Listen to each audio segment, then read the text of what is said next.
Faire de la place à tout prix.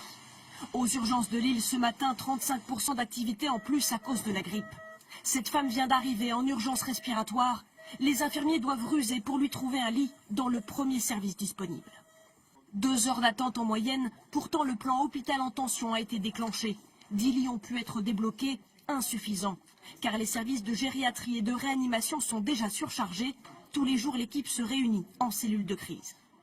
Nous avons aujourd'hui utilisé toutes les possibilités qui étaient les nôtres. Demain, c'est la déprogrammation, c'est demander à des patients de ne plus venir à l'hôpital pour pouvoir accueillir les patients victimes de la grippe. En France, 142 hôpitaux sur 850 sont déclarés en tension. 80% des patients de plus de 75 ans doivent être hospitalisés, la moitié des plus de 65 ans. Des patients qui arrivent dans un état de fatigue avancé comme cet homme à l'hôpital de Nice.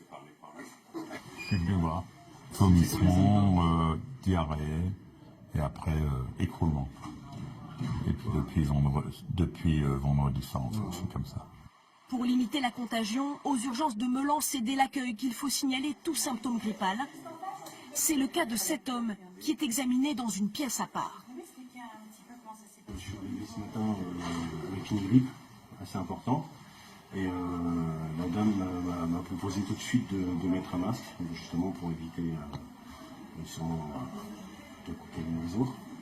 L'hôpital a annulé des opérations et mobilise tous les lits disponibles.